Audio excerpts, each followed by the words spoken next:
Hey there, you're listening to the GROUPEX podcast with Tony Zanato. Today, I'm talking with Tim Graham, Managing Director of Integrity Group Fitness Ballarat. We chat about how he got into fitness, opening up his gym, programming for success, studio design for maximum impact, intelligent cycling, music selection and how he does it, and all things GROUPEX. Tim, thank you so much for joining me on the podcast, mate. I appreciate your time. No worries. Hey, tell us, how did you get into the fitness industry? Where did your journey begin? At a party. I was at a party with some friends, and one of them asked me how I'm going. I said, I feel a bit fat. So in the middle of the party, she lifted up my shirt and said, yep. So she's a crazy person. And she said, I'll help you out. And I said, okay. And didn't know what I was getting into. And she said, there's 3 rules. You come 3 times a week for 3 months. If you miss 3 times, it's over.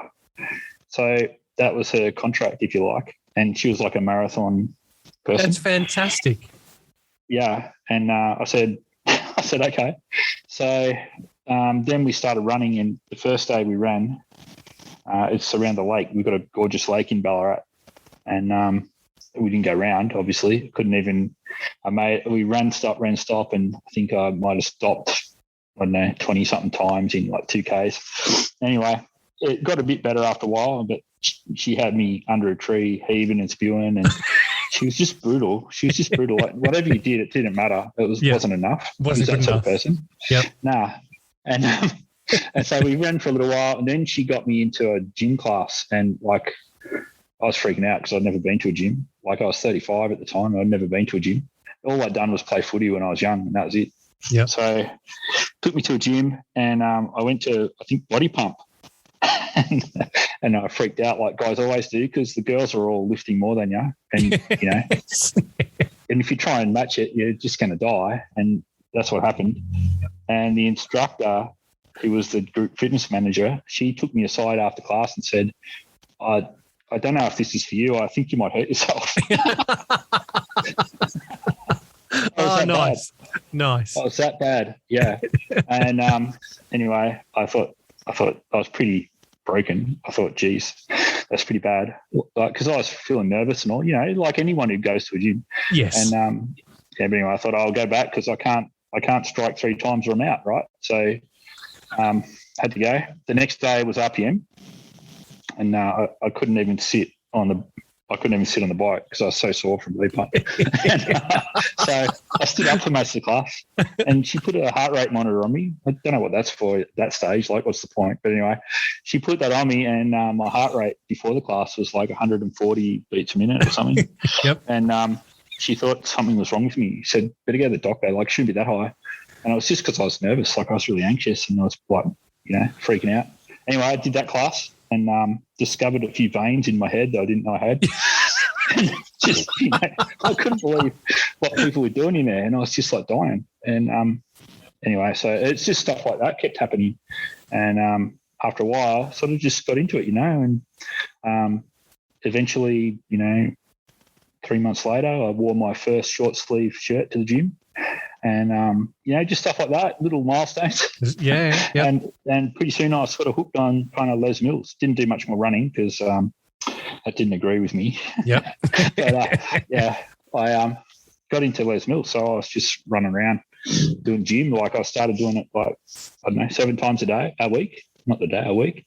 And, I had my plan all worked out, and I thought it was pretty good, but I was massively overtraining. But, at that stage, you can't really, you're not that fit, you're not going to do that bad. So, and that's how I got started in fitness.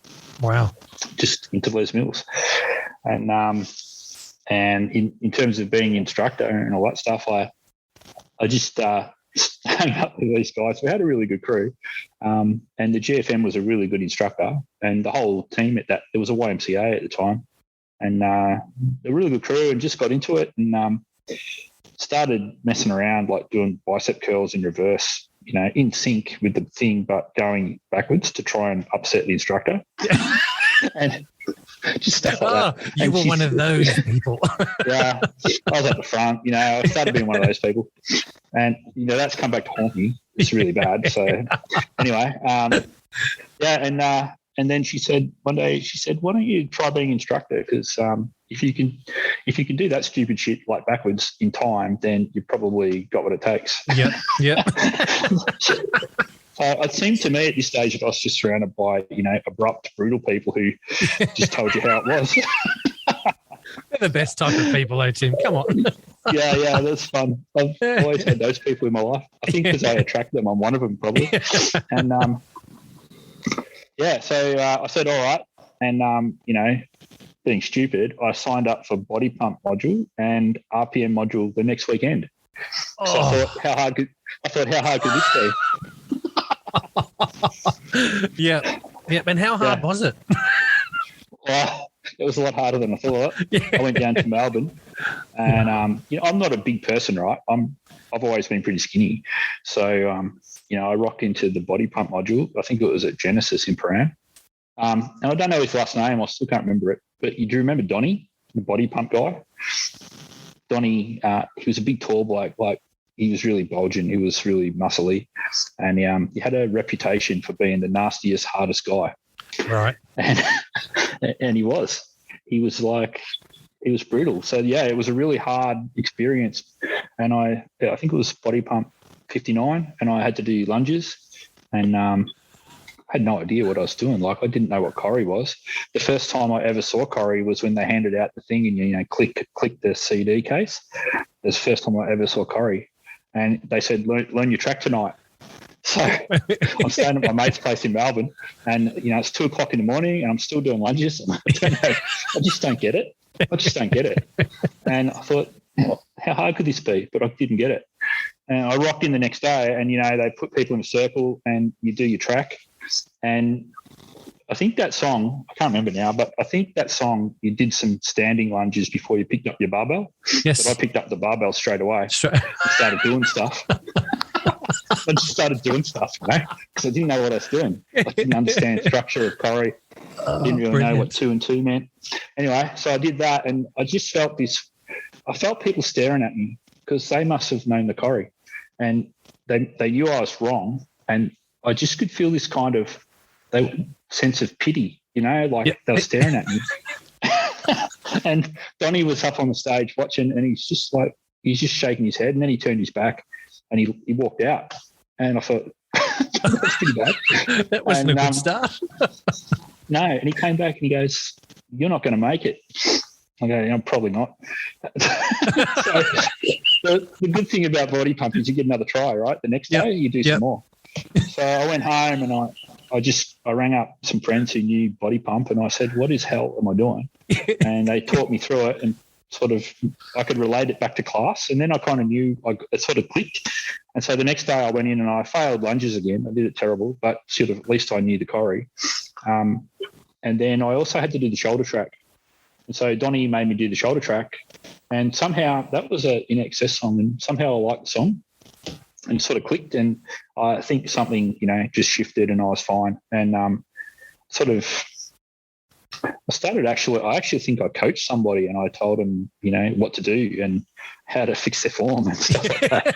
And that was mid-track, and we're doing push-ups. And anyway, I think that got me through. So well somehow done. Donnie passed me. Yeah, Donnie passed me. Thanks, Donnie. So I went home and thanks, Donnie, if you're listening. I went home and I cancelled my RPM module. You thought, no, I'm not going through that again. And and then I just sort of started learning songs and practicing, and I picked it up pretty quick actually, and I think it went all right after that. So a few months later, I was teaching classes on the timetable, and I had my own stage name. It was Mr. Timothy, and that was on the timetable. So that was good. Excellent, Mr. Cool. Timothy. Yeah. Yep. And then I did the RPM module probably a year later, once I had a few releases of body pump under my belt, and I thought I'll go do that. And that was a bit of a shock too, because it's quite different. Like the cardio aspect of it, and trying to talk while you're doing it. And I think I had to learn you spin me around like a record or something like that. And I just remember I went to a Japanese restaurant by myself, and I I walked around in this shopping centre till I found one. Any restaurant, I didn't care which, as long as it had soft seats, because my butt was so sore from the bikes, been on the bike all day. And so yeah, I found one with cushions, and then I ordered like two mains, and an entree, and a dessert. And because I'm not a big person, right? But I was so hungry, and they were laughing. Oh, brilliant! I can't remember the guy's name who took that. Troy. I don't know what his last name was, but he was a bike rider, and he was like a roadie and a triathlete, and he was amazing. Like, I love that guy. I never heard of him again. I think he left Les Mills or drifted out of it, but he was fantastic. He was just inspiring. So we did that, and we did the that was in the day we did the Race of Truth. You know, the challenge. Oh God, yes. Yeah. So that was kind of fun. Yeah, so that's how I got into it and started teaching RPM and pump. Didn't really try anything else. I went to Body Jam once and didn't really stick. I went to Body Step. You went. That's the main thing. You went. Yeah. You experienced, and that's sometimes all it is required. Yep. I went to Body Combat and I got kicked because I went backwards and I should have gone forward. And Body Step, I kind of gave it 10. I gave it 10 classes, and first 10 classes I got my feet going, and the 10th one, you know, where you do that thing with your hands.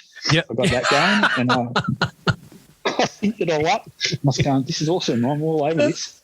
And so I kept doing Body Step, but I never decided to teach it. I thought, no, I just can't. It's too hard. Yep. And I didn't have any. What do you call? I think they call them lines, right, with your hands. And that. Yeah, I'm lines. And they're nice and straight. And I've got no idea what that means. So that's why I'm not teaching it.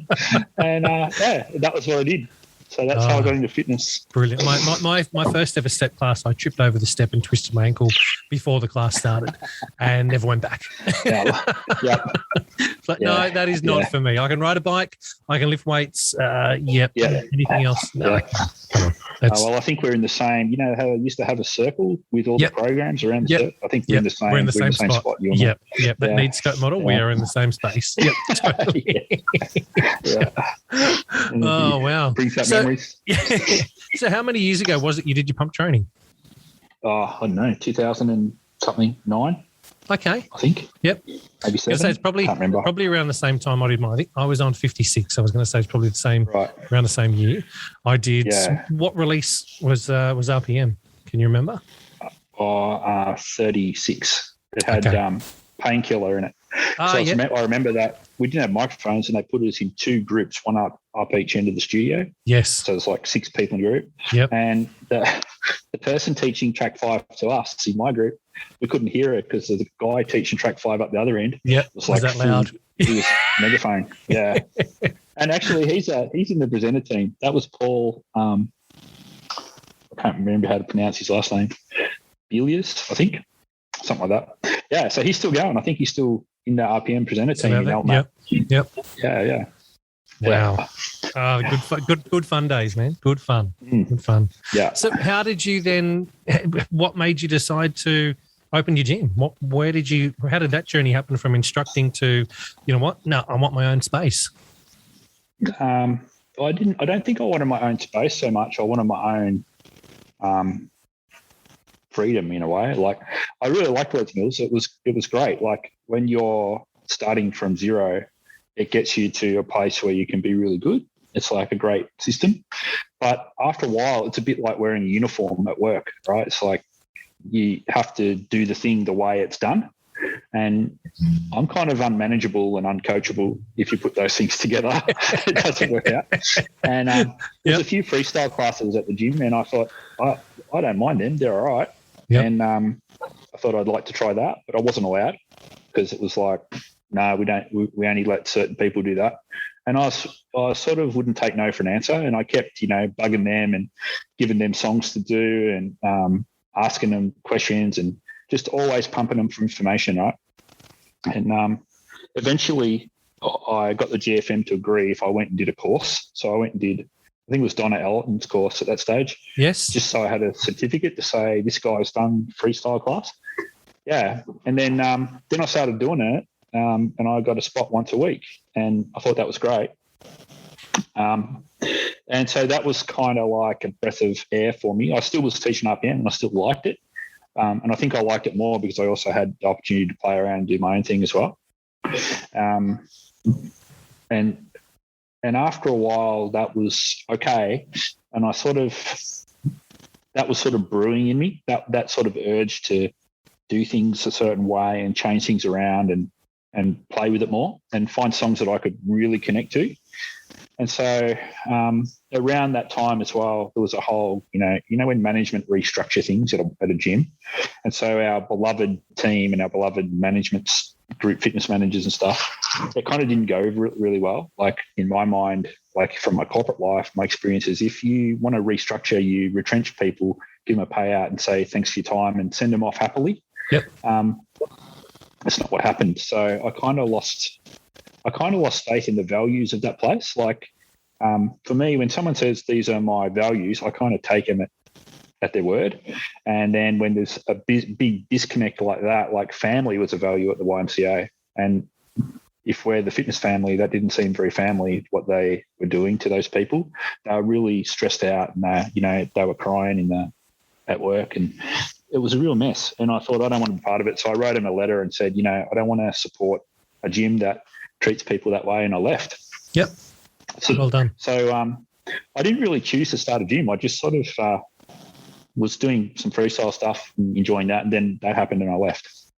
And I went and taught at Fernwood, but there was nowhere for me to get changed because I'm a guy and that's female gym, right? So that didn't work out. After about 3 months, I gave that away. I got sick of running across the street to the cinema just to get changed.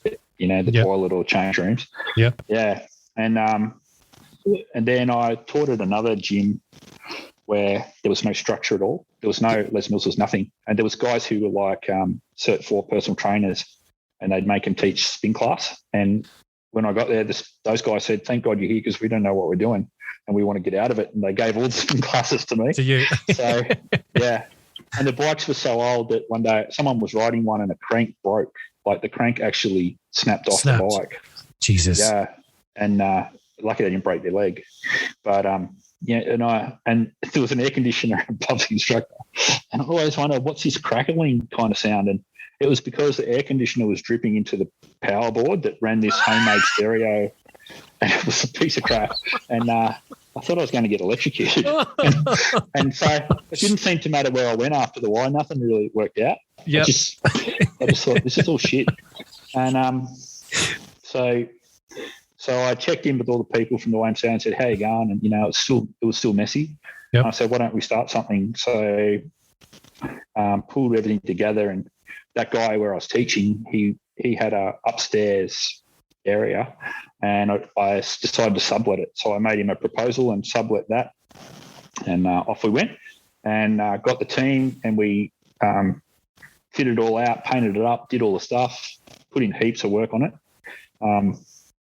spent all my savings on it, so was pretty committed from that point of view. So set it all up, had a big opening day, was full, and that was good. And then we started to hit trouble with people at the YMCA, they're upset with us and, blah, blah, blah. Because we never told them. I didn't go around saying, this is what's happened and blah, blah, blah. We just said I'd left, and other people said they were leaving, and they all left. And then people felt, in retrospect, should have handled it better, but they felt like we ditched them. But it wasn't really the case. We'd really, the dirty was done on us in my mind, and so we left. But we didn't explain it well. So these are the things you don't know when you're a naive instructor turning into a gym owner. Like, in retrospect, I knew nothing. I didn't know what the hell I was doing. But anyway, we got a thing going. We bought 30 body bikes and a whole bunch of barbells and set up body pump and RPM. I had a really good friend who teaches yoga, and she came and taught yoga for us. And that's pretty much what we set up. And off we went. And, things were okay. So that's how I opened a gym. When did that start? When did that all happen? What year was that in? That was 2012. Okay. That was 2012. Yeah. Yep. And we called it Integrity because at that stage, integrity in my mind was all about values and doing the right thing. So it seemed like a good name. Yeah, but that was in my head just before I was going to say, I can see where the name has come from now. It makes so much sense. But also it means its origin comes from the word integer. So it means whole and it means undivided. Okay. So it's another kind of, it's got a dual kind of meaning, and they both kind of fit that reason. So that was what we're doing. Brilliant. So 2012 through to now, what are the challenges you've faced along the way? Everything. We started off really well, and we started doing things because we were so small and energetic. Yep. We were very nimble and we could do things. So we took when Grit came out with Les Mills, we took Grit. Yes. And Nathan Jones come up and trained our whole team, and we started doing Grit. And Grit was like gangbusters. No one had seen anything like that, and it was sold out every class. And we had two captains they called them captains. We had two captains in every class, and we all wore black, and we made sure the participants wore black and all this stuff, and we built this cool kind of feel, and it was really good. And that was going off, and then just something, I don't know, the familiarity sort of wore off a bit, and, or wore in a bit, and the novelty wore off, and it just sort of wasn't quite having the impact that it was.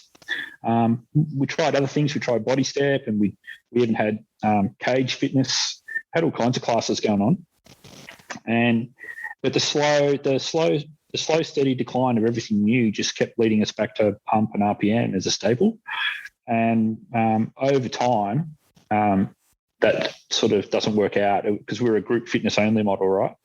So we started to struggle a bit, and financially it wasn't going really well. And then the landlord, I won't get into the details, but anyway, he he made it really hard for me, and the rent started going up and up and up, and it just became a real strain and a real struggle, and I became under like so much pressure because I still had my day job as well, right? So I was really stressed at that point, like really, really, like not myself. I was out of my mind. So it all came to a head probably, I don't know, late 2014, and decided, right, that's it, leaving. So told him that's it, we're out. Didn't know where to go. Found this little place around the corner and set up there in 2015. So we took a couple of months off over Christmas, to clean it up, because when we moved in, it was all full of mold and that was a real mess. So we moved in here, and there we were. So I would say in that period, my challenges were not knowing anything about marketing and sales, not knowing anything about people management, not knowing anything about, contracts and how to do due diligence and find out whether, you've got things to worry about, finance, how to do better deals on things like bikes and all that sort of stuff. Just everything around business except instructing, pretty much, I would say. I didn't know really what I was doing. I shouldn't really be here, Tony. I should have really gone under, but somehow just, fighting spirit and just being stupid, pig-headed, stubborn, I guess, got me through. Okay. Yep. And the support of people. So I had some really good people around me as well. People didn't want to see you go under. People didn't want to see you fail. Yeah. We had a pretty strong group of members, and they were helpful. We just moved into this new place with like 5 times cheaper on the rent. A lot of the instructors didn't come. They decided to go back to the YMCA and other places and teach Les Mills and stuff, because I said, I'm not going to have Les Mills at all, because things as they were, we just couldn't afford it. And plus also, like, I was over it. I thought that didn't work. Like in our town, there was 6 clubs with Les Mills, and without your instructors teaching just for you, with them teaching in other studios, you really had no point of difference. You're just like, well, we do group fitness, and you can go and teach exactly the same class with exactly the same instructor at another gym. And I went, what's the point? So I think Ballarat's a bit unique like that. Like, I think you talked to Mel a few weeks back. She's had Les Mills, and she was one of the early starters. But by the time I got going, there was Les Mills everywhere. And Ballarat's like even today, within 2 blocks of my gym, you'll find like 8 more. And that's only in 2 blocks. So it's a super competitive kind of place. We must be super fit. It must be the weather. So, yeah, that's all the challenges I face, Tony. Just about everything, really. Yeah. So you've been where you are now since 2015, 2014, 2015. Yep. I think the first few years of that was just kind of consolidating and just breathing and sort of catching up and trying to rebuild a bit.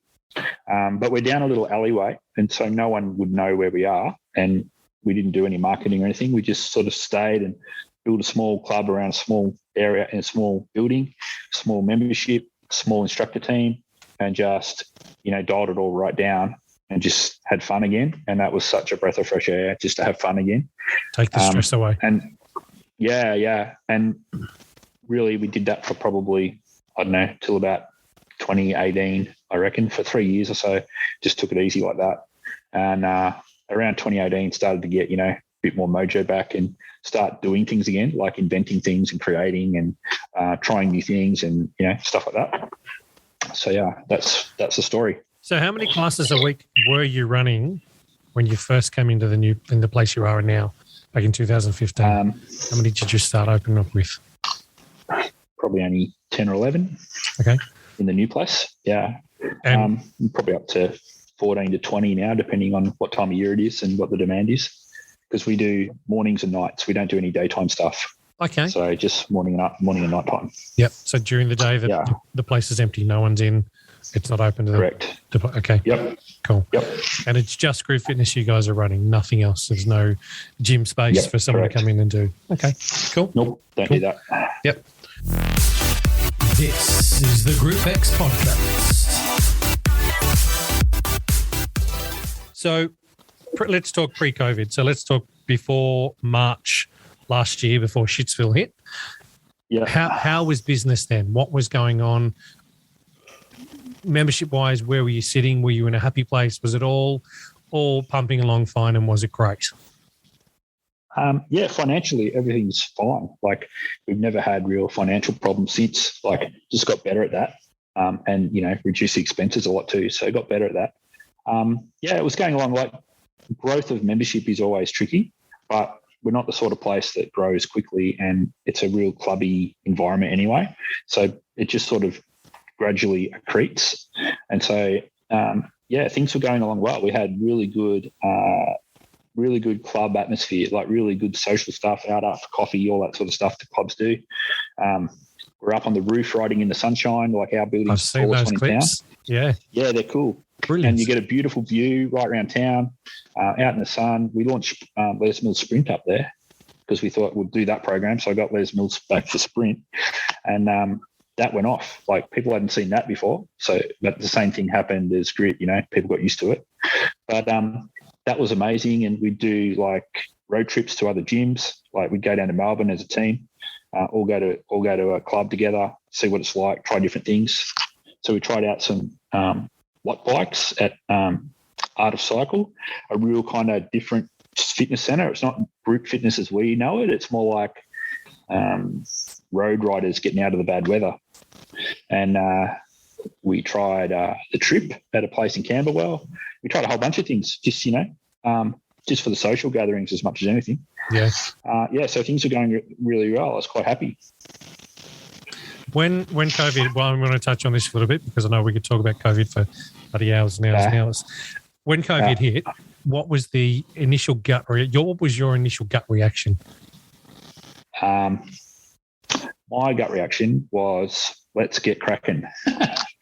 Because I thought, well, it seems like it could, fuck everything right up. That's what I was thinking. And I thought, what can we do? So I didn't know what to do, but I knew, okay, we've got limited time before lockdown. And so all I did was ring up everybody and say, what gear do you want? And made a list of everybody and all the gear that we had, bikes and barbells and even our boxing bags and stuff like that. Yep. And I recruited one of the members with a trailer, and we spent the weekend just driving around, dropping stuff off to people and said, here's your gear. So the studio was fully empty except for one bar and one bike. I kept them here for me. Were you renting that stuff out, or was that just you being kind-hearted No, person? we just gave it to people and said, we don't know what's going to happen, but here's some equipment so that we've got options. Because if you went on about renting and money and everything, you'd be messing around for like a week, which we didn't have. We only had a couple of days to get it organised. So we just said, let's go. And it felt good to do that. Like it felt like that was the right thing to do. Yeah. So totally. That's what we did. And everyone was super happy. And because we did that, I think people stuck with us as well. I think they probably would have anyway, but lucky we did because it was such a long lockdown, right? So, they were happy. And it turns out you have to provide some sort of service if you're charging the money anyway. People can't just donate to you. I don't know if you remember Easy Debit, but they turned off everybody's direct debits and they still charge the customers, but they wouldn't forward you the money. So they really slammed us right at the moment when everything went shit. Easy Debit decided to turn everyone off until they proved they were offering some sort of service, right? So they kept the money. Yep. They wouldn't pass it on to you until you proved that you. Yep.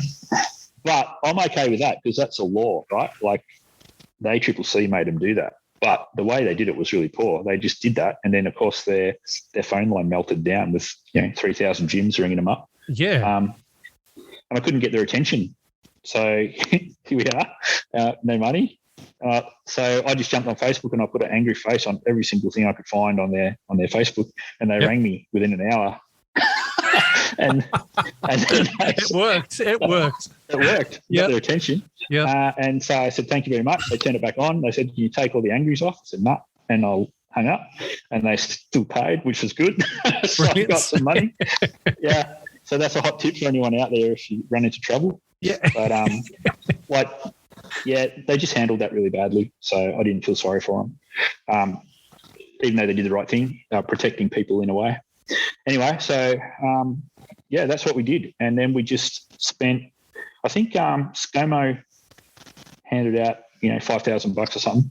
So I spent that on tech. I was relieved when One Music wrote to us and said, here's a live streaming license that you can use for your music. I thought, beauty, we can learn how to live stream. So naive again, right? It's just like history repeating. I thought, how hard can it be? It's just like when I started Body Pump. How hard could that be? So the thing that I'm impressed with, Tim, is you gave it a go. You didn't step away from it and go, oh, shit, no, too hard. I'm not going to do this. You took it by the bull by the horns and went, righto, let's go. Yeah. Well, they made it hard for us because you couldn't use any social media platform with that license, right? You couldn't, even though everybody was, it was all illegal, and they all got muted and shut down. And I tried Zoom, but Zoom really fucks with the music. It really compresses the music from MP3 down to like MP -3 or something. It's just terrible. It sounds like you're underwater. So that was not an option because I wouldn't ride to it, and I wouldn't expect anyone else to. Yes. So we ended up the rules said you had to have a website with a password, and you had to do your live stream behind that paywall or secure site. So anyway, sat down, figured all that out, found a service that we could live stream through that would have a play out on our website behind a password. Yep. And we sent that out to everyone. And then we just started, we set up a camera, a phone, pointed at the bike, and off we went. And that was our first thing. And then we just got better at it as time went by. And I wasted a bit of money on different devices and things trying to figure out how do I make it sound good. Yep. Anyway, got it going. So your first class, how many people did you have? Your first live stream class? Well, we sent out 30 bikes, and there was probably a half dozen other ones. Yep. And I think most of those people probably tried to get on, and I think probably it didn't work. Right. Yep. Some of them probably couldn't get on. Yep. But I don't know. There would have been 20, I'd say, who I know were in there. Yep. Yeah. So that was okay.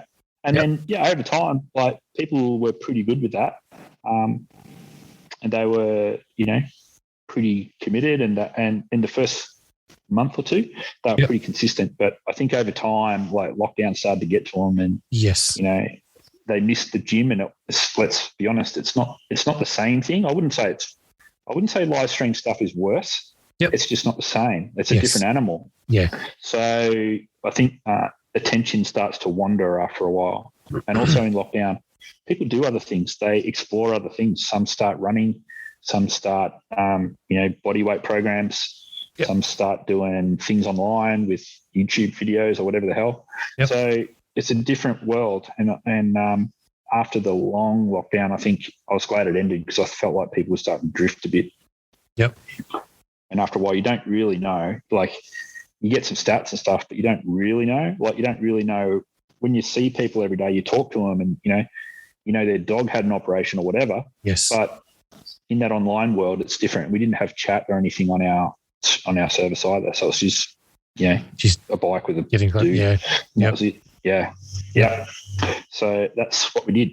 It's interesting you say that. Last week I chatted to Taylor Hocking from Future Fitness 24/7 in Cobram, and he said the same thing. When they started with online classes, the first lockdown, fantastic. The first couple of weeks, brilliant.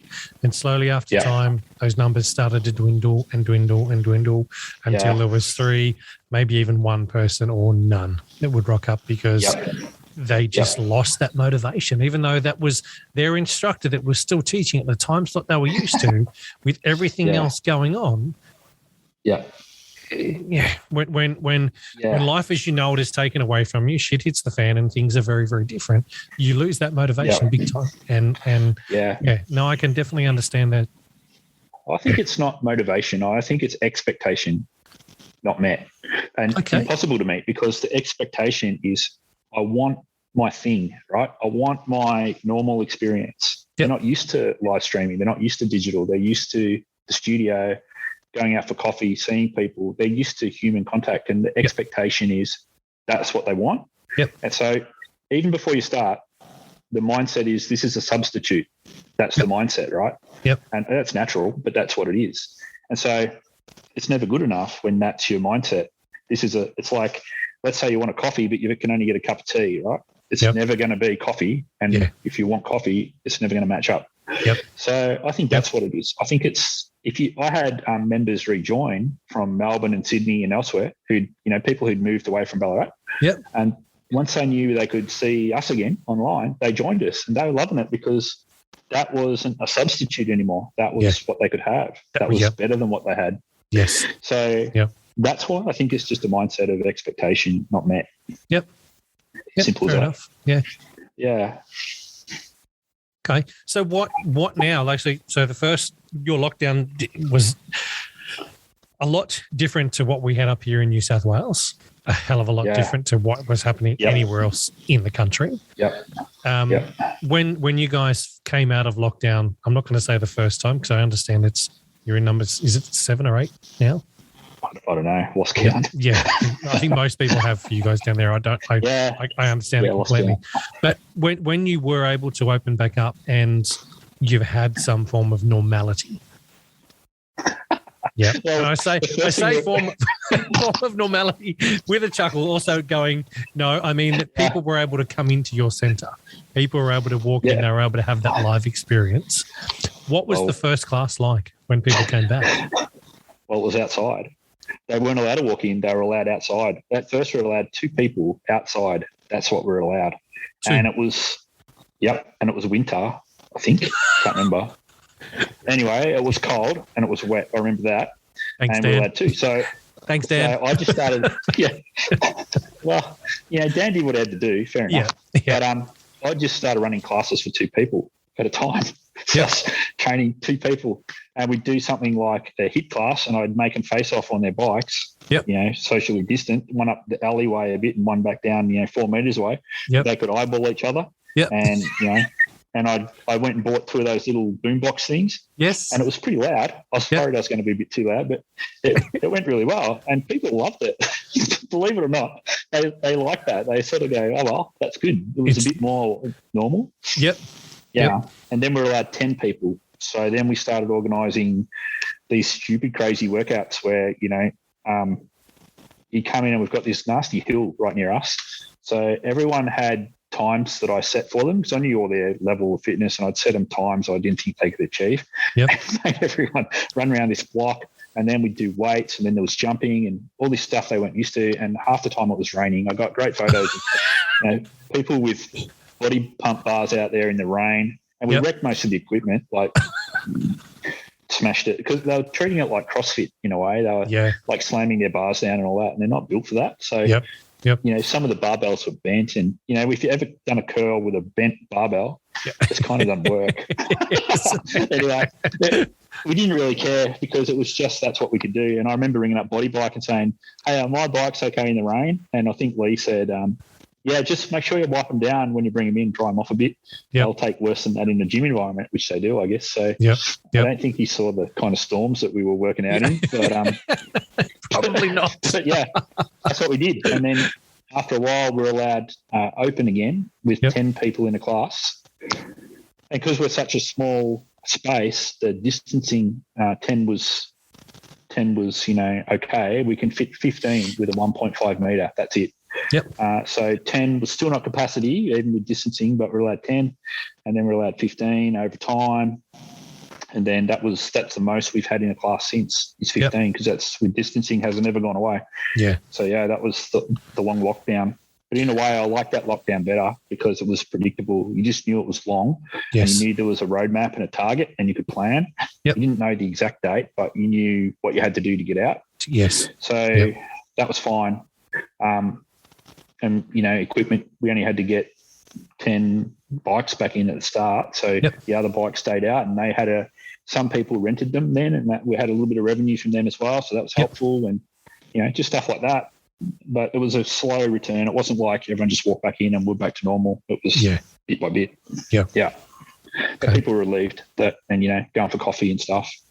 And there was no masks in that one either, I don't think, from memory. Can't remember now. But so people felt a bit more normal.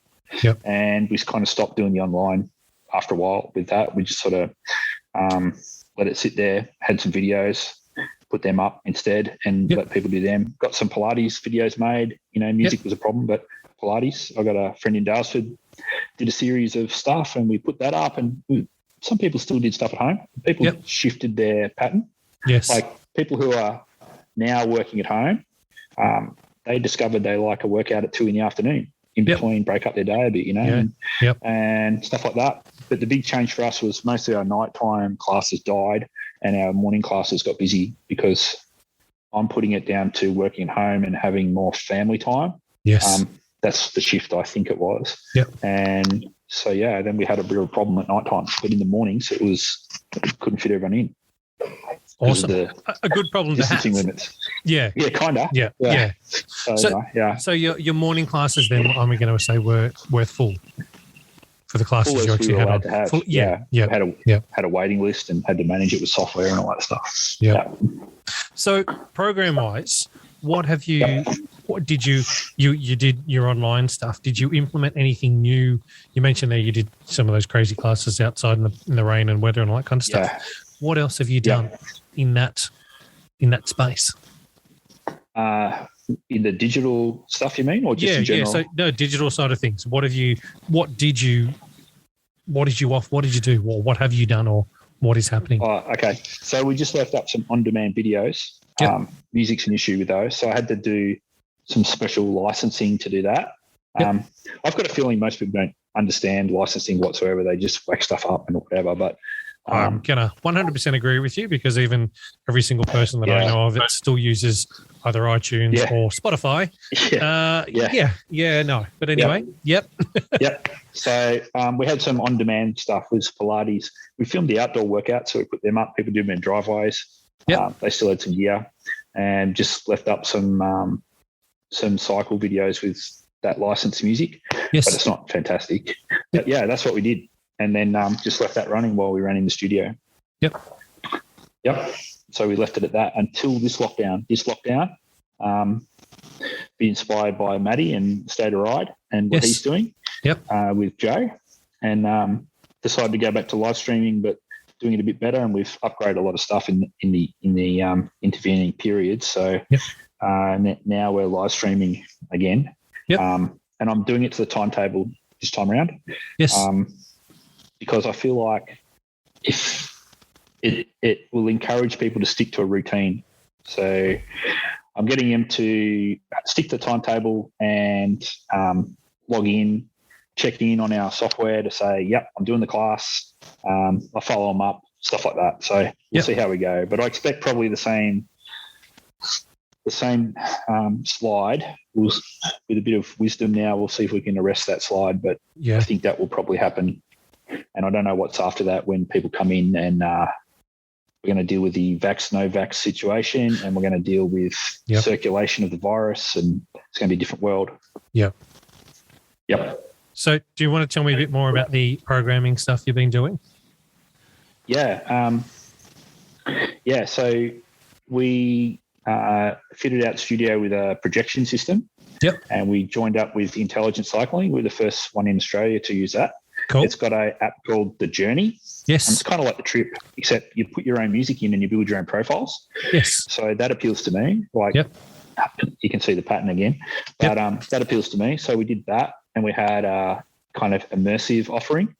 So that went really well, and it still goes well. But I learnt my lesson with new programs. Instead of pumping it, we just put it on once or twice a month across the timetable so that, people see it not so often. Yes. And that keeps it popular. So, that was going really well. Cool.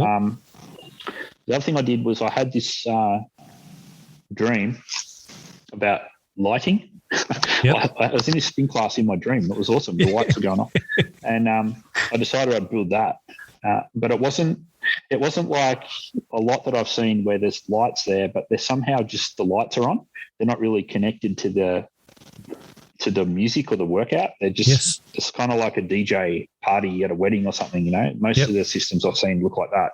Yep. So this one, I wanted it to be part of the experience and really linked in with the music.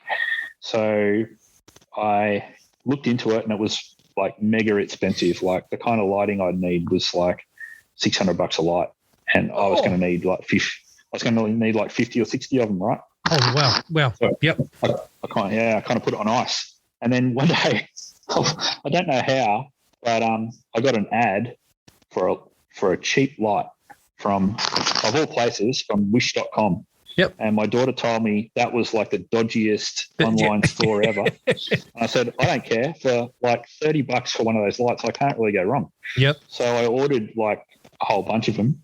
And then I went to the members and said, why don't we kick in some cash and we'll build something cool? And I kind of explained it to them. They go, all right. So they all kicked in $100 sort of thing. And we raised a few $1,000 and bought all these lights. And it was cool, and it was community building. So the tradies in the club, they came in, and we built this system into the roof, just timber and it looks like a fence. It's weld mesh, I think it's called. It's square, right? Yep. And that's all bolted in and nailed in. An electrician came in and wired it all up. He had to put in 60 power points in the roof. Oh wow! All these lights, and hooked them all up and hung them and everything. And the idea is that each light is for each bike. So we set it up for at that time for 24 bikes, and each bike could be spotlit, or they can do different things. So every light has different channels, and you can send commands to it to change color, strobe, go on and off. Some of them move, like moving headlights. So some of them have pan and tilt as well, and speed and all that sort of stuff. And then that was all wired in. And before that, they were all on my kitchen table, like laid out, trying to figure out how it all works. Yep. So that was a real challenge, like to figure it all out, because I didn't know what DMX was at that stage. And that's the protocol for the lights. Okay, I was about to say, what is DMX? I thought it was a bit like, you'd start in my mind, you'd start a program and you'd move all the lights with your fingers like a theatre mixing deck or something. Yep. And then, it would record it somehow with music, and that would be how it would work. Yeah. So you can tell I don't kind of plan things. I just kind of paint an idea and then sort of fill it in and figure it out. That's kind of how, Yep. So this light show, it didn't work. This was a dud. And couldn't make it do anything. So I Googled and searched, and I found this guy in America. I'm not sure what state he's in, but he's in the South somewhere. And he's a lighting director for a church. Now, it's not a church like you think of a church. It's like a stadium church. It's like massive. And they have rock bands. And the lighting that he does is like next level. It's like, it's next level. It's like you would see that at big venues, even some of the concerts that popular artists do, right? Yeah. So I pumped him. Well, I said, how do you do what you're doing? Because it's so cool. And he said, I wrote my own software because I couldn't find what I needed. And he sells it, right? So I go, all right, I'll buy it. So I bought that software. And if you imagine it's a bit like a timeline with the music waveform, and then you can have every light laid out and control every light on that waveform by keyframing it. So you say, okay, at that point in the music, I want this light to do this, and I want that light to do that. And commands like change color, turn on off, light strobe, whatever. So then I got that, and I just sat in the studio playing with it and looking at what sort of show I could do. And it started to take shape, and it started to really work because you got absolute control over every split second of music. Does that mean you'd need to program that for every single track? Yeah. It takes forever, but it works. Wow. So when the music swells or drops, or, I picked songs that had musical elements in them that would lend themselves to something happening. Yes. So, all the music in all the lights are completely synchronized. So above bikes, things changing, and it's a bit subtle blending, all that kind of stuff. Yep. And it was going really good. And it took me at first I spent 30 hours on each song. Oh, wow. It was crazy. But that's because I was learning. Now I've probably got it down to about 10 hours a song now. So I don't make a lot of these. I just use it for like an event. Yes. It's not really a timetable class. It's something that you run every now and then. A special thing, Yeah, and in the meantime, the lights are just on in the class so that you can change colours, and that's about it. Yep. But when this one runs, it's really cool. It's like that.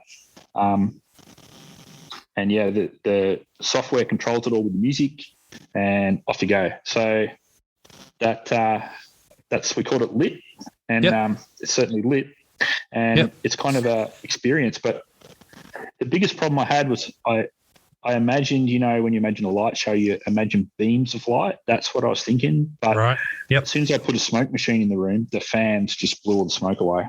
So it lasts for like 2 seconds. Yes. So I was up against it. So I had to get creative with how we used lighting without smoke.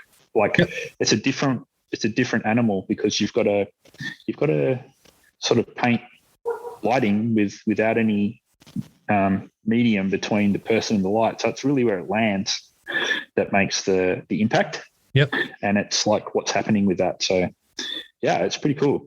So you're talking not laser lighting where you've got a years ago when we were night clubbing. It's all just a light they're just they're like par lights. So they're kind of like a narrow flood, and that's what they do. Yep. They can strobe, they can change color, they can move around a bit if they're a moving head, but they're not narrow beams, because if you do that, all you end up with is a circle on the wall because there's no smoke. Right. So so it's more about filling the space with light, and using that light in subtle ways to complement the music and do it. So like for instance, one song was a really quiet song that I brought in that picked up into like a 85 RPM kind of thing. Yep. But as the piano notes were striking in the start of the song, the room was black, and then each bike would get illuminated in blue, and then lyrics would say it was something about gold or something. So then they would illuminate the blue people into gold, and it would sort of build. Yep. So stuff like that, and the rock song. Imagine your track 5 rock song. Yep. It's like it's full on. Like when the drummer plays a fill at the start of the song, the lights go red and white, alternating, matching that fill. It's like and you hear we've got a massive stereo in here, so it's really loud and a lot of bass. Yep. And when that dropped, like that was the showstopper. People, whoa, it's really in your face. And then it's just a shame that it takes you 10 hours for one track. Yeah. But it's worth it. Like it's worth it, because you can, like, if the lyrics say, I played a song, the lyrics were "Follow me into the dark."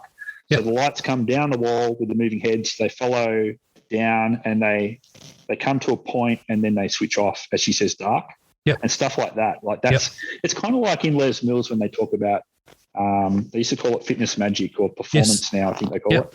Yep. It's like that because the lights are kind of like cues and you link them to those moments in the songs that everyone knows. And that's how it works. Yeah. I don't know if I've described it well. It's a bit hard to imagine unless you see it. But yeah.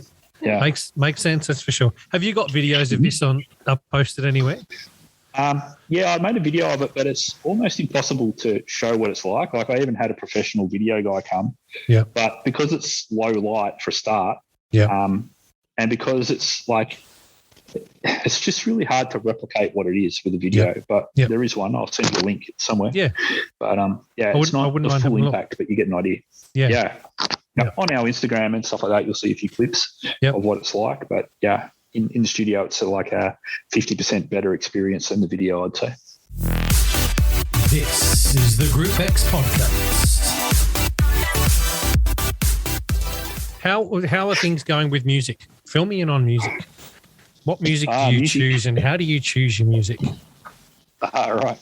Well, it boils down to the problem I had at nighttime. I mentioned where we had a lack of people at nighttime, and our demographic's probably a bit older. We're probably most of our members are over 40.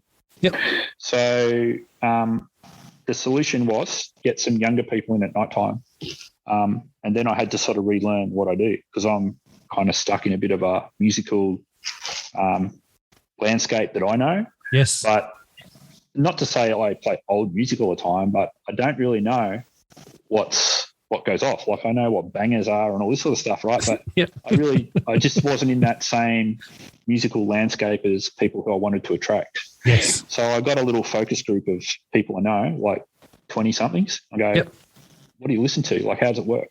And what do you like? And I played them songs and they're like, nah, yeah, and just sort of slowly figured that out. Yep. And then I thought, what I really need is a way that members can influence the music, especially those younger people. Yep. And without me, having to pump them for songs, because, it's a bit like people bring you songs, they never work for Cycle. They just don't understand the linkage of everything. Yep.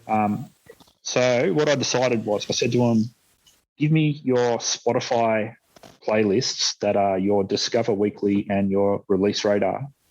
So I got like 10 of those younger members and I rang up a bunch of instructors that I respect for their musical choices. And I said, send me yours. And I've got about 40 playlists that are all Discover Weeklies or Release Radars. And the beauty of those is that Spotify changes them every week. Yep. So every week they regenerate a playlist based on what people listen to. And the Discover Weekly is like a suggestive one. Yes. And the Release Radar is artists releasing stuff that you like, your favourite artists. Yep. So that kind of tip all that into a big bucket of music, if you like. Yep. And that's all influenced by the members' listening habits. And they don't have to do anything. They just send me a playlist share link once. Yep. So I've got that on my Spotify. Yes. So I've got a folder with, all these playlists and a big bucket of music. And then the question is, how do you extract things out of that? Yep. So I got this application, like what Spotify does. They, as well as genres and all the things we're used to in music, they have 8 attributes for every song on their service. And it's things like energy, danceability, acousticness, valence, which means how happy or sad is the song, popularity, a few things like that. I can't remember them all. But that's got nothing to do with genre or anything else. That's just the data that they have on each song. Yep. And you can get to that via their API, which is their programming interface. Yep. So I hooked up a website. I didn't write the code myself. I just jumped on a website. You can set up filters and like draw little boxes that say, I want all the energetic songs. I want things that have got a medium danceability, and you can create little. Imagine an ice cream shop with all the different flavors. You can kind of create all your different flavors of music by filtering on what you want. And I was just going through the songs going, what do I like? And what sort of numbers do they have in these attributes? Yep. And I sort of found a recipe for what I like for a spin class. Yep.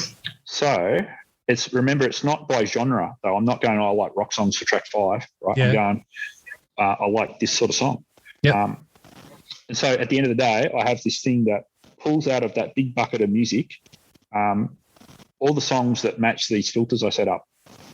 Okay. And it gives me a playlist automatically. So it can generate a playlist of 100 songs every Wednesday. I get a playlist with 100 songs that come from the members' playlists. Yep. And then on Friday, I get a playlist of 100 songs that is the same principle, but the inputs are playlisters, like popular playlists on Spotify that regularly change. Yes. So that's like I've got one big pot that is member influence, and I've got one big pot that is what's hot. What's like. Yeah. Yep. What's popular? What's big? Yeah. What are they playing on Spotify? Yep. And then those two playlists. So on my process now is on a Wednesday, I sit down, I just go through the 100 songs. Takes about 15 minutes. You just scroll, listen, scroll, scroll, and you just tap like on the ones you want.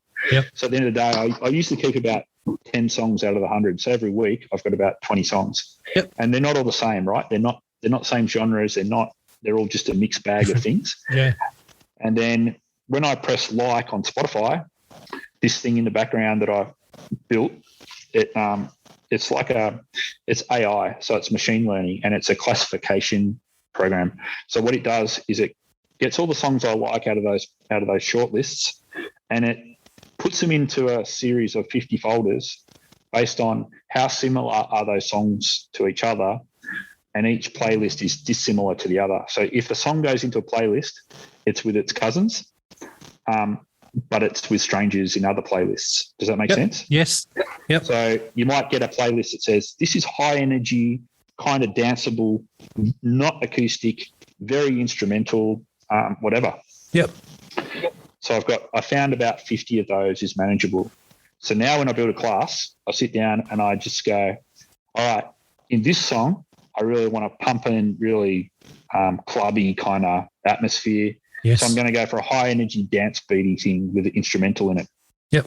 So I just go to that playlist. There's like I never have to look anymore. There's a bank of songs there. Yeah. I just have a quick listen. I like them all already. So it's just find the one I feel like. Finding the right one. Yeah. Drop that in the slot. Next slot, what do I want? Go to a playlist that matches that idea. Pick something, put it in. And that's how I pick my music now. And the result of that is that I kind of don't play genres. Yep. I play these feels, I'd call them. And the beauty of it is it's generated by what's hot and what are my members influencing. Which your members are influenced by, yeah.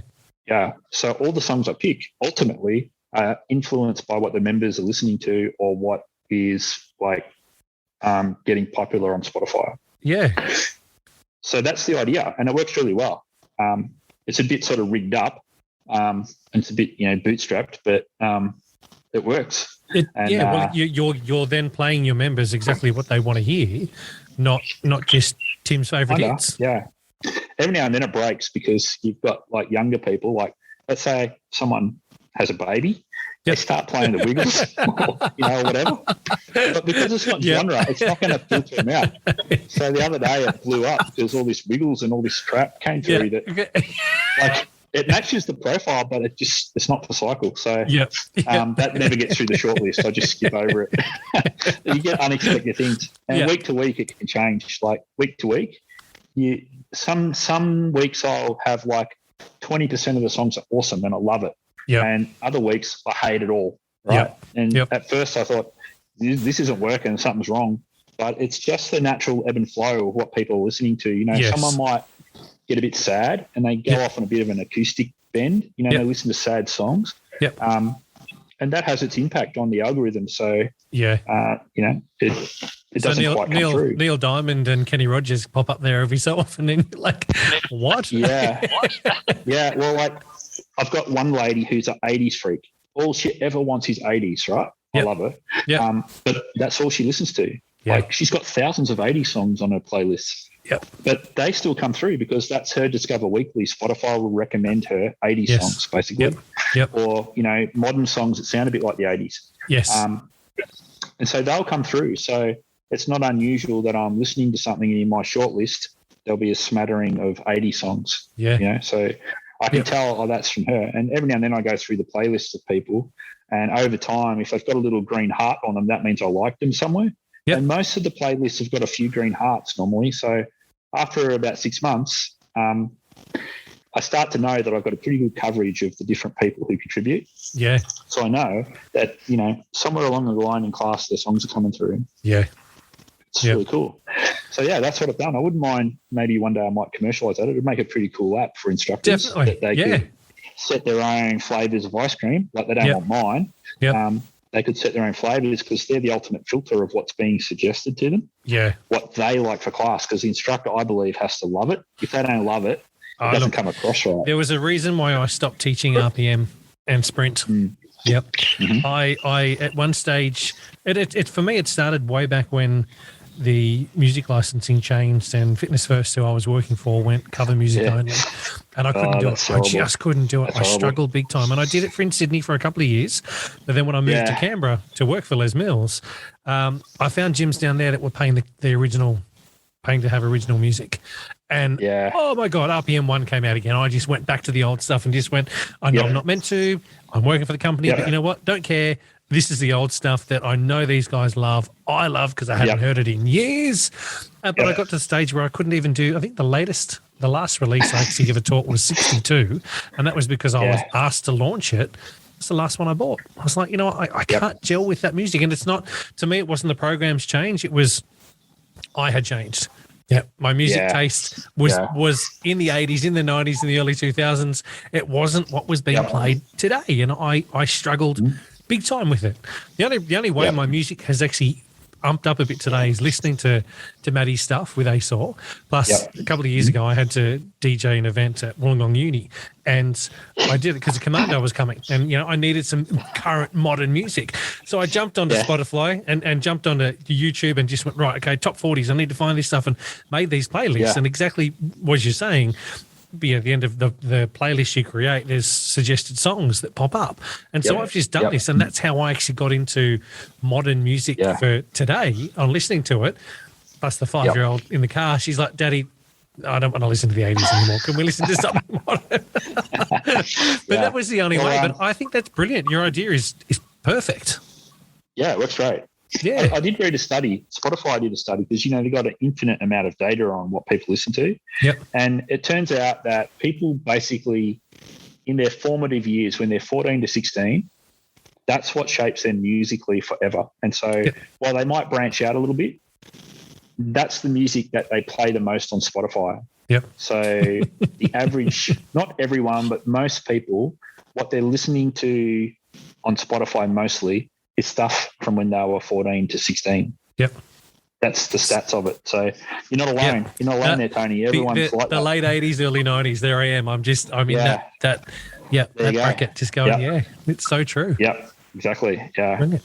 So that's the music. How did your choreography go? Have you designed like Maddie's done with ASOR, or like what Les Mills have done, where each track or each release has X amount of tracks and there's terrain and that kind of stuff? Do you teach in that way or not? Yeah, definitely. But I don't have a structure. I probably have 5 or 6 structures. Okay. So I started off just, mimicking Les Mills a bit because people were familiar with it. Yes. I didn't change a lot. I just used different music. Yep. But, track 1 through, I don't know, what is it? 8? Yep. With the mountain and whatever. Yeah. And, there's different ways to arrange that because when I was starting out, I would ask people questions like, why is it 3 and 1? And why is it 2 and 2? What does that mean in body pump? Why did he pick it there? I can tell it feels okay there, but what's the science of it? Yep. And no one knew. Yep. No one could explain it to me. And I would ask questions like, is there cycling, science? I would read, I don't know. I would read, I was interested in spinning and why are they so different? Yep. And I would read about them and I would read, you should never do more than 110 RPM gospel. Yep. And I go, okay, why? Yep. And, because it's not like the road. And I go, but I'm not on the road. I'm in a studio.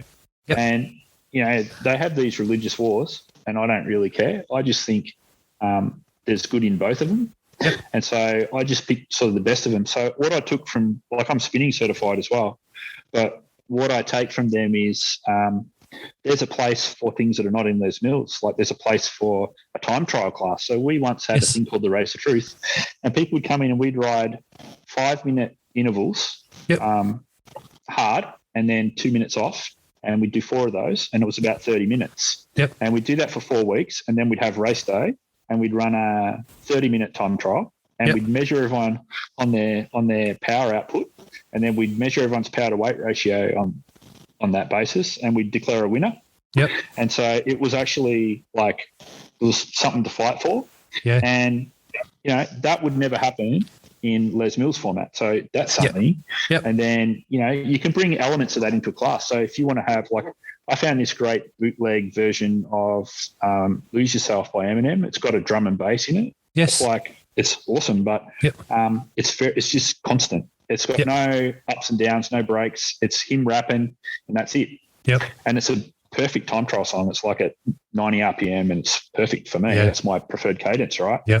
Yeah. So I use that, and I've used that as a second track in a class. I've used it as a 5th track in a class. Yep. You can slip things in. So I don't have a set format. Every now and then I'll throw something like a really strong clubby house beat that's quiet.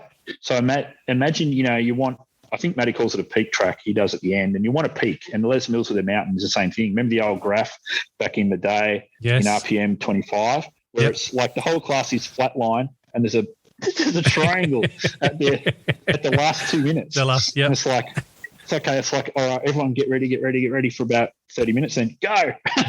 So, it's like that. But sometimes I mess around and I'll do a steady housey beat that's just a prolonged 8-minute climb. Yep. And then go for some speed work after that to finish off with that real buzz. Yes. So there's all kinds of variations that you can do. Yeah. But I think as long as you stick to some principles around how you design your program, you're okay. Yep. And I did find out a lot of that science. I did find out about pedal stroke and which muscles are activated. And I did find out about, why do we do high cadence inside? And I got myself satisfied. Yep. I think you got to be careful though. If you mix it around too much, you leave people a bit bamboozled. Yes. Because they don't know what's coming. So the beauty of a format is they know what's coming. Yeah. And I read who's that motivational guy? Tony Robbins. Yep. I think it was him. I sort of snippet one time where he goes, people like to know the big box of something, not just cycling, but anything they're going to experience. Yep. What's going to happen in the big box in general, roughly? So let's say footy. I'm going to go there. I'm going to sit there. There's 4 quarters, and someone wins. You go, right? Okay, I know what that's about. But when you get there, there's a lot of other stuff happens. You can buy a pie, or there's a cheer squad you didn't know about, or there's a streaker, or whatever. Right? Yep. That's the little things that people don't know are going to happen. Yes. So my theory is provide a big box. Yep. Structure that's a bit loose, but they kind of know that there's 5 or 6 patterns, and within that they know any day things might change. So they know I'm going to go there. There's going to be heavy, slow songs. There's going to be fast, speeding songs, and there's going to be attacking songs like a track 5 in Les Mills. Yep. And they know that's going to happen. They don't always know what order. And as long as you coach it right, then you're cool. Yep. So they're anchored. They know what's happening, and off they go. Yep. So that's how we program classes. Yep. And for things like the journey, because you can pick your own music for it, and you've got this immersive thing, I'll use music that's out there. I went to the movies and I saw King Arthur, and it had this cool soundtrack. Yep. But it was kind of folksy, but still sort of edgy. Yes. And very cinematic music. So there's a world in the journey that's high up in the air. There's dragons flying around. Yes. And it sort of felt like Camelot, and it sort of, my lateral brain went, oh, they're the same thing. So I'll use that music. Yep. And then it didn't sort of carry it by itself, but I felt like what we need here is some time trials with some rap. So I used some, Fort Minor and a whole bunch of rappers I'd never heard of even, but the music was just cool. And mixing that in, that's a whole different experience, and I tie it into what the music is. So another one came out where you're on a different planet. So I use a lot of instrumental music because I felt like lyrics didn't really match with a planet.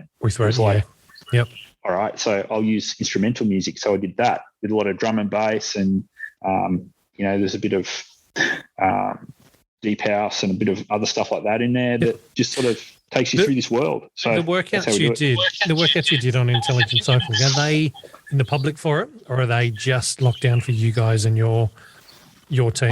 Have you made them public for everyone else? I publish them. So I'm on Mixcloud for my live streaming now. Yep. And when I publish a cycle class, what I do is I record it in class live, the audio, and that goes up. And I always leave a free class up there, so anyone who comes onto Mixcloud can ride with me. And they ride that one. And then when I make a new one, I take the old one away and I put the new one up. So there's always one of our classes there. Okay. And then all the others I give to our members for their online offering. So they've got on-demand audio classes. Yep. But so with each of those in the notes, I put a link to the original Spotify playlist if you want to get the originals. Yep. Because I edit them. Yep. And then I also put a link to Intelligent Cycling. Yep. And the only problem is that you have to sync it up manually because it doesn't talk to Mixcloud. But all that means is you start the music and you tap fast forward to the first interval. And as long as you hit it sort of roughly on it, you're going to be fine for the rest of the class. So that works. Yep. The other problem at home is most people's computer system will not handle the journey. The graphics just won't run. You had to buy a full-on awesome graphics card to be able to run it. Yep. So unless you're a gamer, you're probably not going to run the journey at home. I got a 2014 MacBook Pro and 16 gig, and it handles it so well. It's amazing. It's one of the things that I was doing before ASOL come along. That's one thing I was doing a fair bit of. And I enjoyed it because it was something different.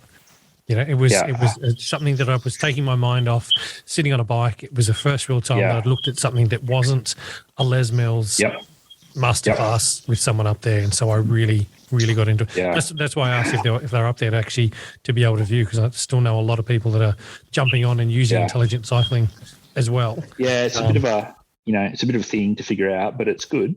I use it for the HIIT class as well. So I do a thing that's a bit like Sprint, but it's kind of mutated. And I put that up on the big screen, and all it is like your Apple Watch with a big circle. Yes. So the circle goes around for every interval. Yep. It tells you the RPM. It tells you up the top, it's got the same chart as a journey, so you can see all the zones of where you should be working out and for how long. What's coming up. So when I train footy clubs now, the footy club comes in, put all the bikes around the screen. I stand there and floor coach the whole class and go around and adjust people because they're usually not great riders.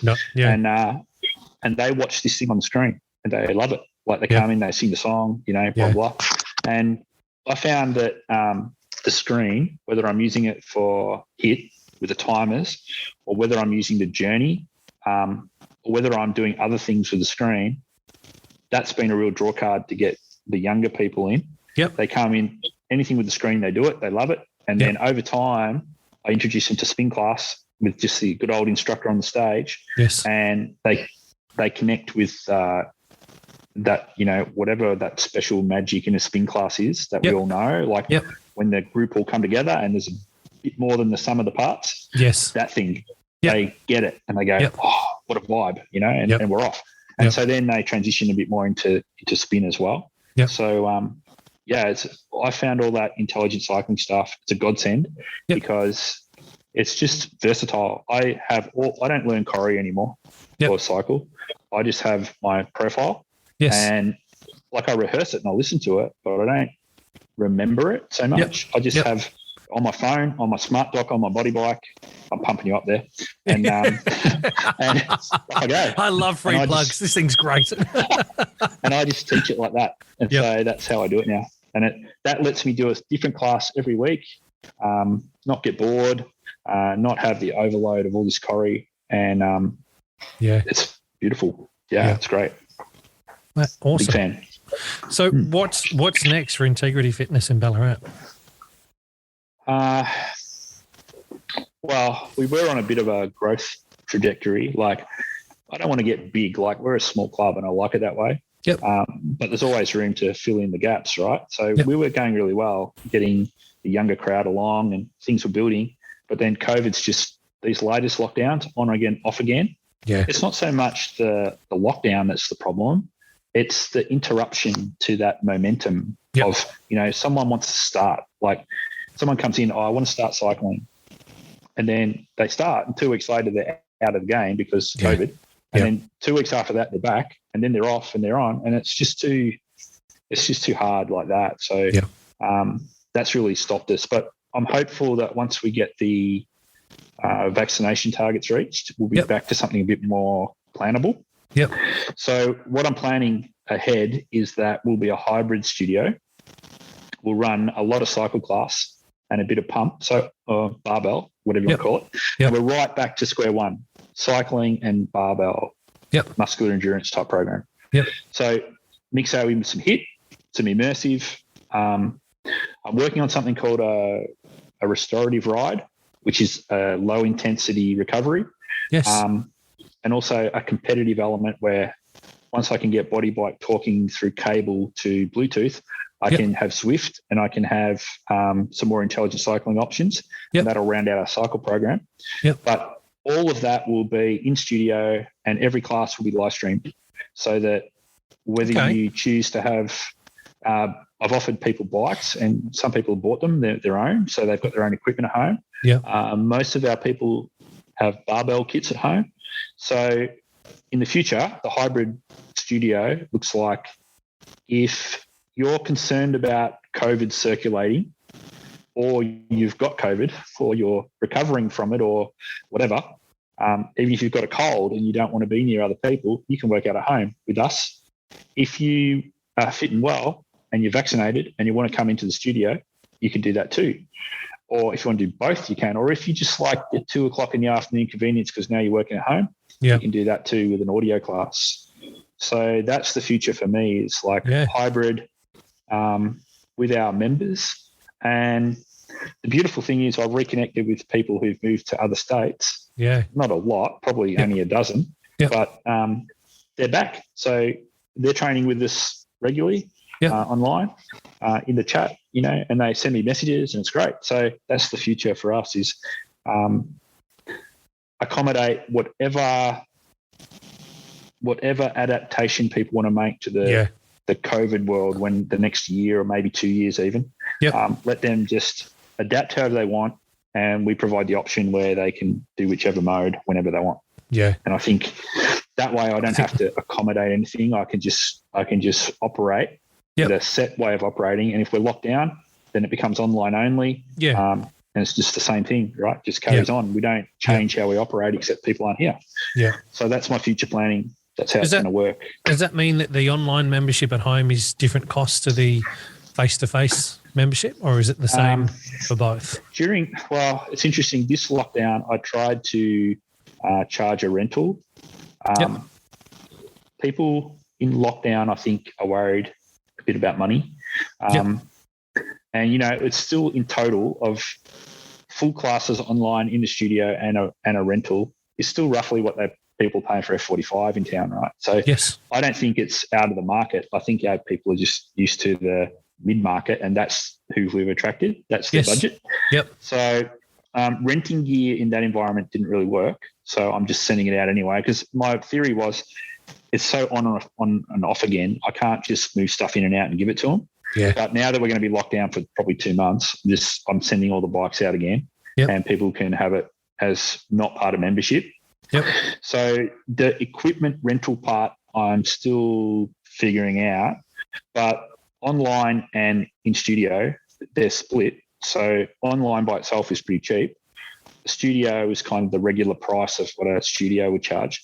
And if you want online on top of that, it's only like an extra $5, because the cost of it is the additional cost, the overhead of online is like a once-off setup, and then it's zero. So I don't feel like charging a lot for that. And I'm not trying to compete with the Pelotons of the world. I'm not trying to make a big production. I've got great quality music, the studios, but I'm not trying to be a full digital experience at home. I'm trying to be a hybrid studio. So it's kind of like you can choose your online options fully or combined with studio. And it's just a bit added on. It's like a little add-on, and then you're eventually going to have an equipment cost if you want to do it at home.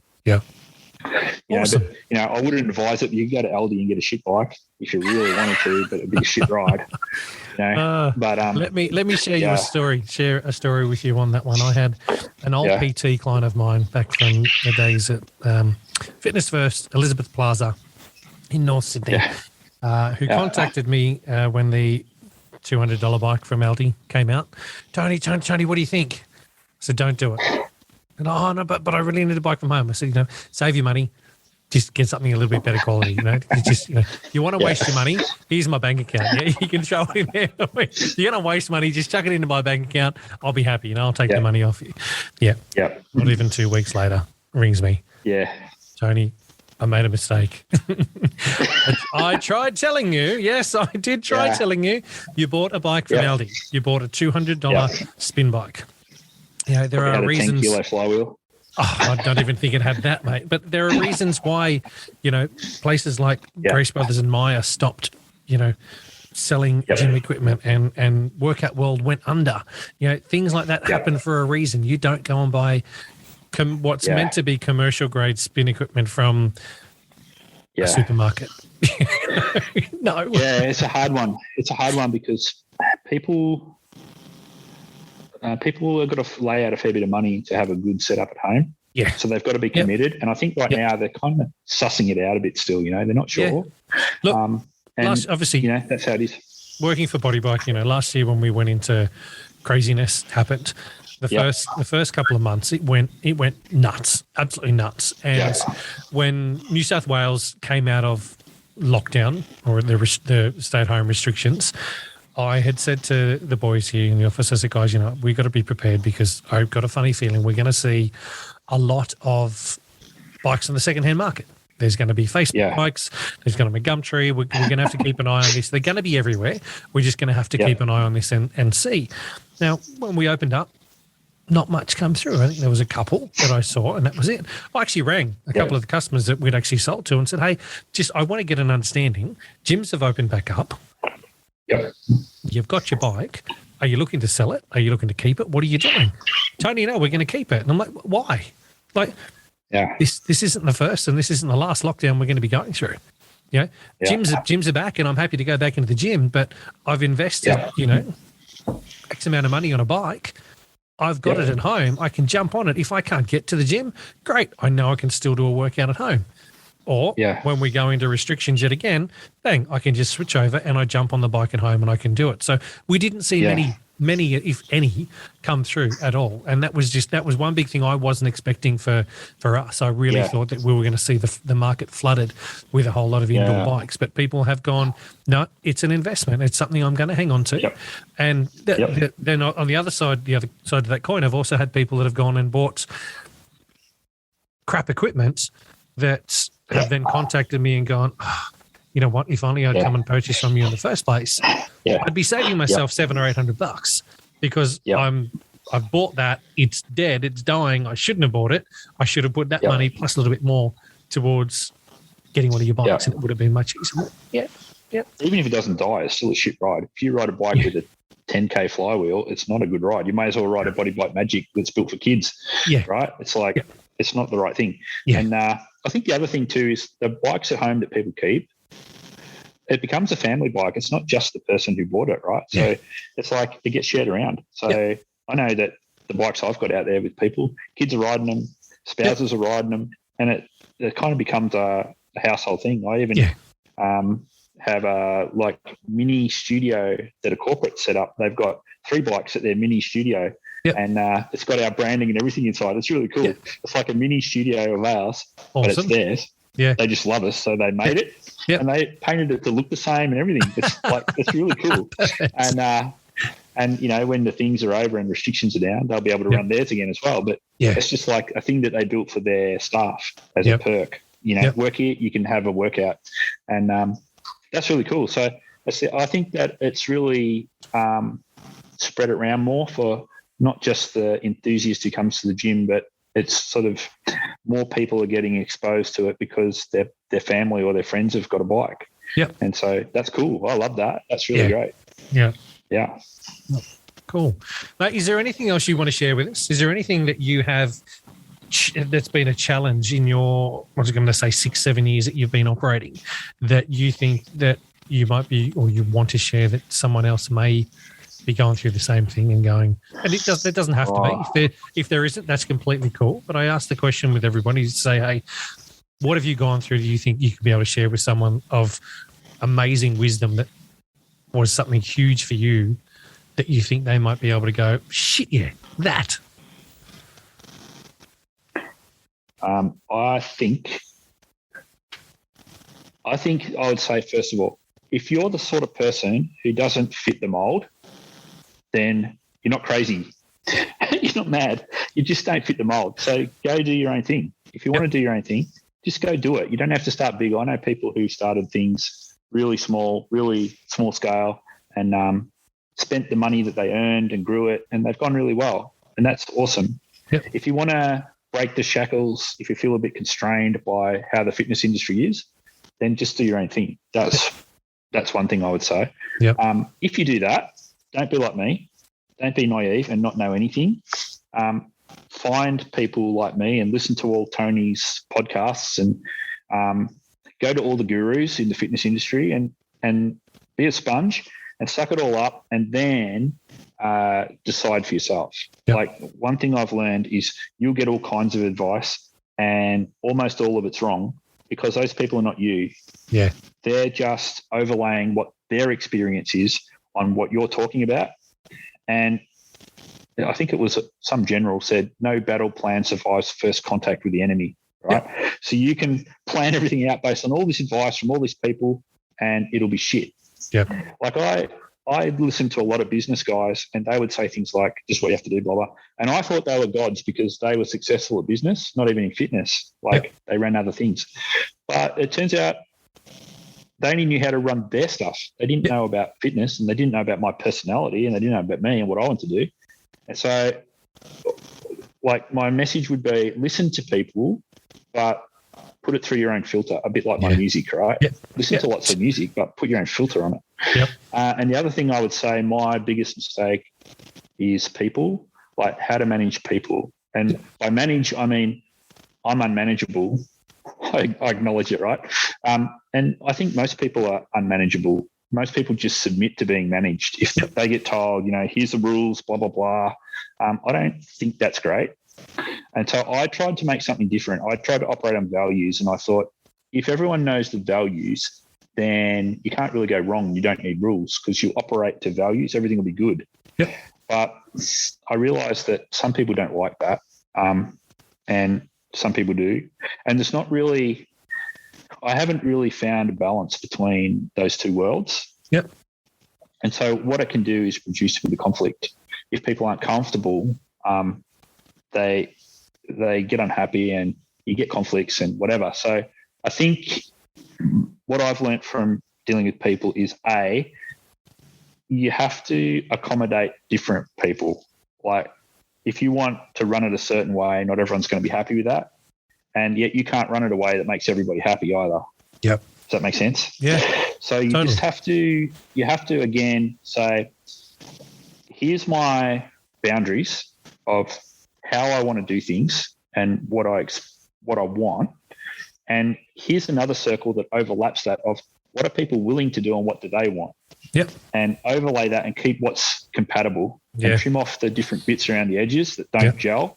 And sometimes that means it's a person who doesn't gel. Yep. So that's hard, but I had a lot of problems with that because I wasn't wise enough. I didn't know how to handle all that, and I sort of broke a few friendships and whatever. So when it comes to people, my learning is accommodate people, but in a way that doesn't break your boundaries. And also, I don't try to manage people. I just try to say, if you love it, then everything will be fine. Like if you love group fitness, you're in the right spot. Yep. But if you don't, this is not the spot. Yeah. If you want to lift weights, go lift weights, but this is probably not for you. Yep. If you want to teach at other gyms, this is probably not for you. Yep. Because, I had that problem. People want to do Les Mills at other gyms, didn't want to learn new curry here because it's overhead. I'm like, well, this isn't your place. Yep. So over time, I figured out that you accommodate people with those boundaries, and then you find that the right people come. So I'm not saying people are bad. I'm just saying they're not a good fit. Yep. Like I know great people, great instructors, they're just not a good fit, and I wouldn't have them here, right? Got to be the right culture. Got to be the right person to fit your culture. Yeah, so they've got to come through the ranks. Yeah. If they come through the ranks of members and they get what you do and they love what you do, they're perfect. Yeah. And I found, to my surprise, after years of struggling with bringing in other people who didn't fit, as soon as I asked a few members, they're like, yeah, I'd love to be an instructor. Yep. And suddenly the gates are open, and there's no problem with getting people to try. Like even people you wouldn't imagine. I remember one, I messaged her and said, you've got a lot of time in lockdown, you should become an instructor. And they wrote back, and one word, sure. Yeah. And I went, oh, are you kidding or are you serious? All right, are you serious? She goes, yes. When do I start? What do I do? And I went, wow, I didn't expect that, right? Yep. So, yeah, it's like people's hard for me. I don't know. It might just be me. I don't know. But I think that's my biggest challenge. I think you stay in your lane and you do you. Yeah. That's the biggest thing I say to a lot of people is that, yes, we're not all the same. And thank Christ we're not all the same, because if we were, God, this place would be so damn boring. But if you've got something, if you've got a talent, do you. 100%. Yeah. Stay in your lane. You do you. Yep. People are going to gel with you or they're not. You know what? And if they're not, ta-da, the bus is going that way. Yep. See ya. Get on that one. If they're around and they're hanging around, you what is that what's that saying around your tribe? Oh Christ, I can't remember it now. But it is so much you hang out with people that are like-minded. Yep. And if there's people that are around you that are going to bring you down, and there are always going to be people that are going to bring you down or try and tear you down and do things different to the way you want, they don't fit. Yeah. They're not your crew. They're not your culture, and ta-da. See ya. Yeah. I think it's great that you've handled it in the way that you have, and you've gotten rid of those that I call them dead wood that don't fit. Yeah. See ya. I don't know. I would call them, they were some of my best mates, right? Like we had this great matey thing where we all had this awesome time. Yep. But the problem was we were an awesome little group within a larger group, and I felt like the whole group should have a great time. Yep. And I want to move into our own creative aspect. And so they weren't in for that journey. Yep. So we came to a station and said, you go north and I'll go south. Yep. And some of us that was amicable and some didn't like it and whatever. Yep. But that's how it is. So my brief message is that, like, be yourself. Trust your own instincts, even if it gets you in a lot of trouble. Because as you get through all that hard stuff and learning and become less naive, then you feel a sense of accomplishment. Like, people define success differently too. Don't think that you have to be a massive outfit and make millions of bucks. If you set out to love what you do and have a great time doing it and bring people around who enjoy the same thing, then you get something that I call success. Is that it's really hard to put your finger on, but it's like, I call it praise. It's like, people go to church and they sing a song and they praise. It's not saying, oh, good job, or I love what you do. It's like praise is like an energy. Yep. And when you get that in your business, that's awesome, because then you want to go and do work. Like, I go and clean my bikes and I don't care. I love cleaning my bikes because it's part of that. Yeah. It's setting the scene for that to happen. I love picking music because it's setting the scene for that to happen. And every single thing I do, whether it's paying a bill or dropping bikes off to people, whatever it is, it's building that thing. Yeah. And you're there when people can't tell you why they come to the gym. Like the gurus go, find your perfect client. I go, I've got no idea who my perfect client is. I can't describe them, except they know what I know when it happens. Yep. They see it and I feel it and they feel it. And I ask people, I go, why do you come to my gym? Oh, it's not lame. Why do you come to my gym? Oh, because I don't know. When people don't know why they're the perfect client, I think that makes them the perfect client. Perfect client. Yeah. So, I don't know, probably rambling, but that's how I feel about it, Tony. Mate, I appreciate it. Thank you so much for spending, an hour and a half with me tonight, having a chat. I really appreciate it, mate. It's been great. It's a story that I think a lot of people will enjoy. I think you're a type of person that people will laugh along with you. at the same time, mate. But I'm going to throw it out there. If anyone's in Ballarat, once restrictions ease, if anyone's in Ballarat, please look up Integrity Fitness and go and have a look and suss it out. Go for a casual visit and see what Tim's all about and what you've got going on there. So, mate, thank you. We'll definitely show you. Yep, no probs. Well, that's it for this chat. Next week, I'm chatting to Matt George, Director of Summit Sports and Fitness Centre in Lismore and Director of X-Body Australia. We discuss opening a boutique group fitness-only gym, indoor cycling in Germany, and X-Body, electro-muscle stimulation. Until then, stay safe. Chat soon.